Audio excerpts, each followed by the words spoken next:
जय जय रघुवीर समर्थ। जय जय रघुवीर समर्थ। जय जय रघुवीर समर्थ। उपस्थित श्रोतेजन हो, आपणा सर्वांचे आजच्या या ग्रंथ वाचनाच्या उपक्रमात चैतन्य आत्मन हे चॅनल हार्दिक स्वागत करीत आहे।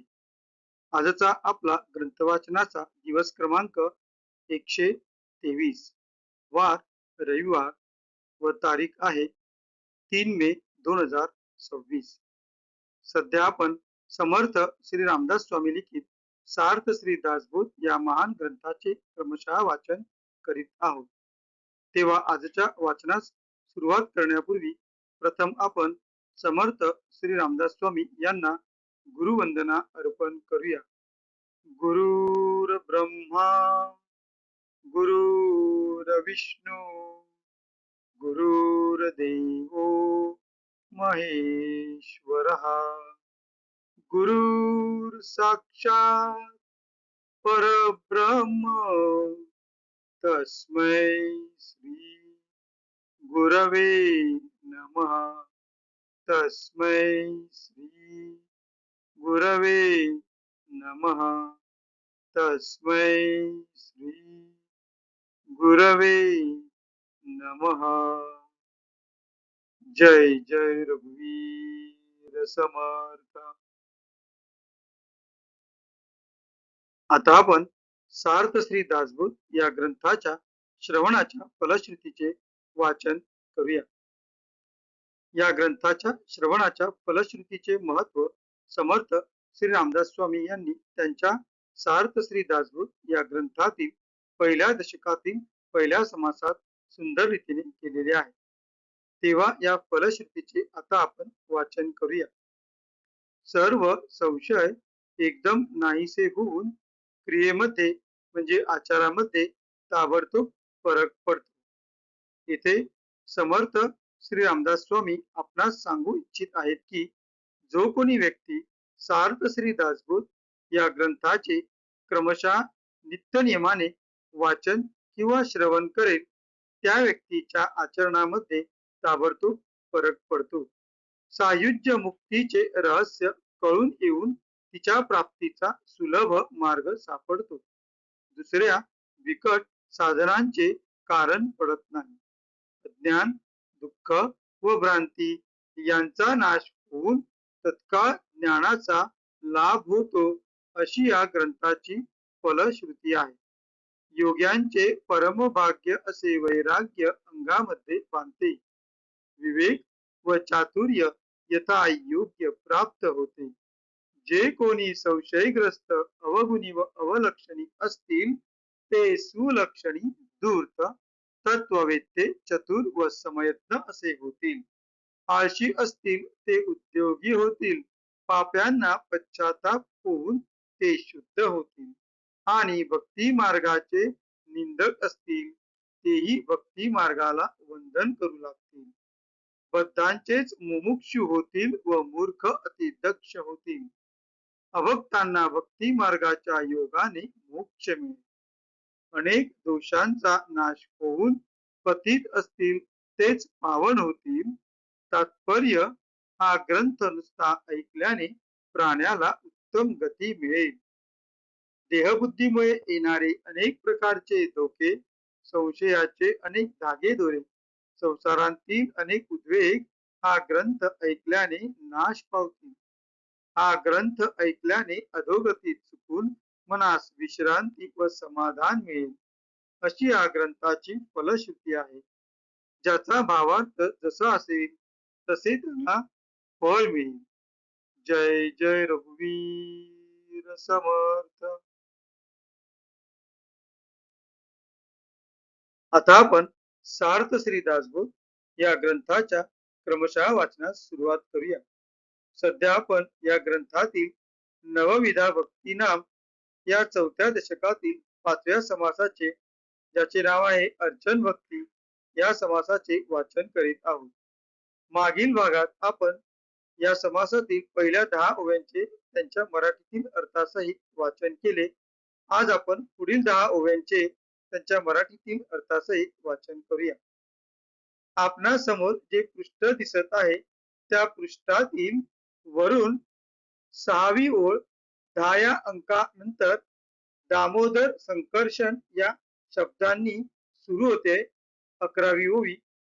तर तेथूनच आपण आजच्या ग्रंथ वाचनास प्रारंभ करूया.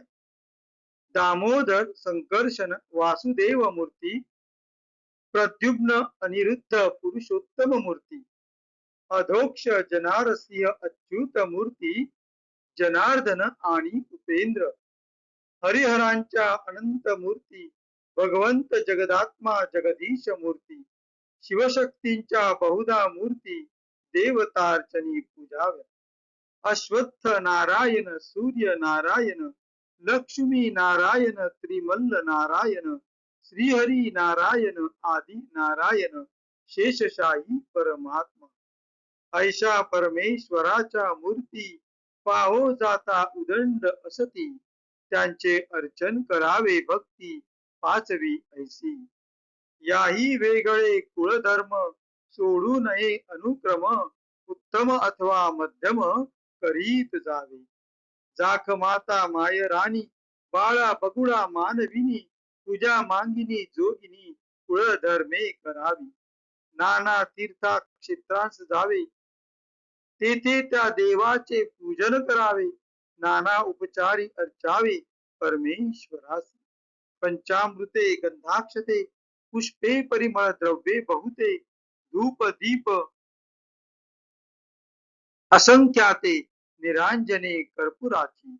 नाना खाद्य नैवेद्य सुंदर नाना फळे तांबूल प्रकार दक्षिणा नाना अलंकार दिव्यांबरे वनमाळा. शिबिका छत्रे शिबिका छत्रे सुखासने माही मेघडंबरे सूर्यापाने दिंड्या पताका निशाने टाळ घोळ मृदंग. जय जय रघुवीर समर्थ. आता आपण ओवी क्रमांक 11 ते ओवी क्रमांक 20 या 10 ओव्यांचा मराठीतील अर्थ पाहूया. आपणासमोर जे पृष्ठ दिसत आहे त्या पृष्ठातील 11व्या अंकाने व दामोदर संकर्षण या शब्दांनी ज्या ओळीची सुरुवात होत आहे तेथूनच आपण आजच्या मराठीतील अनुवादाच्या वाचनास सुरुवात करीत आहोत. दामोदर संकर्षण वासुदेव प्रद्युम्न अनिरुद्ध पुरुषोत्तम अधोक्षज नारसिंह अच्युत जनार्दन उपेंद्र इत्यादी 24 मूर्तींची पूजा करावी. अशा हरिहरांच्या असंख्य मूर्ती भगवंत जगदात्मा जगदीश यांच्या मूर्ती शिवशक्तीच्या अनेक मूर्ती देवपूजेच्या वेळी पूजाव्या. अश्वत्थ नारायण म्हणजे पिंपळ, सूर्य, लक्ष्मी नारायण, त्रिमल्ल नारायण, श्रीहरी नारायण, आदी नारायण, शेषशाही परमात्मा अशा परमेश्वराच्या मूर्ती पाहू गेले तर पुष्कळ आहेत. त्यांचे पूजन भक्तीने करावे. ही पाचवी भक्ती. याशिवाय गरीजे परंपरागत उत्तम अथवा मध्यम प्रकारचे कुळधर्म व कुळाचार आहेत ते सर्व यथास्थित पाळावे. जाख माता म्हणजे जाखाई देवी, माय राणी, बाळा, बगुळा, मानविनी, मांगिनी, जोगिनी इत्यादींची पूजा व अनेक प्रकारचे कुळधर्म करावे. अनेक तीर्थक्षेत्रांस जाऊन तेथे त्या त्या देवांचे पूजन करावे व अशा प्रकारे अनेक उपचारांनी परमेश्वरास पूजावे. ते उपचार असे पंचामृत, गंध, अक्षता, फुले, सुवासिक द्रव्ये, धूप, दीप, कापूर आरत्या, कापुराची किंवा तुपाच्या वातीची असंख्य निरांजने, पंचखाद्यादी अनेक सुंदर खाद्यपदार्थांचे नैवेद्य, तऱ्हेतऱ्हेची फळे, अनेक प्रकारचे विडे, दक्षिणा, अनेक दागिने, उंची वस्त्रे, पायापर्यंत लोंबणाऱ्या माळा, पालखी, छत्रे, मेने, छत्री, उंच छत्री व अवधागिरी, दिंडी नावांची तंतुवाद्ये, पताका, निशाणे, टाळगोळ, मृदंग अशा अनेक नाना वाद्ये पूजा करताना वापरावीत आणि मोठा महोत्सव करावा असे समर्थ श्री रामदास स्वामी सांगत आहेत. तर अशा प्रकारचे वाचन आपण पुढील भागात पाहूया. आता आपण कृतज्ञतापूर्वक समर्थ श्री रामदास स्वामी यांना वंदन करून आजच्या ग्रंथ वाचनाच्या भागाची सांगता करूया. शुकासारिके पूर्ण वैराग्य जाचे, वसिष्ठा परिज्ञान योगेश्वराचे, कवी वाल्मिका सारिका मान्य ऐसा, नमस्कार माझा सद्गुरु रामदासा. जय जय रघुवीर समर्थ. उपस्थित श्रोतेजन हो, आपण अगदी मनपूर्वक ग्रंथाच्या या भागाचे श्रवण केल्याबद्दल आपणा सर्वांना अनेक अनेक धन्यवाद. आपणा सर्वांचे खूप आभार व एक नम्र विनंती, आमचे हे ग्रंथ वाचन जर तुम्हास आवडत असेल, रुचत असेल, त्यातून काही ज्ञानबोध आपणा सर्वांस होत असेल तर कृपा करून आपण सर्वांनी आमच्या या ग्रंथ वाचनाच्या उपक्रमास सबस्क्राईब करून उपकृत करावे. आपली काही मते असल्यास तसे कमेंटमध्ये लिहावे, लाईक करावे, हीच आपणा सर्वांना नम्र विनंती.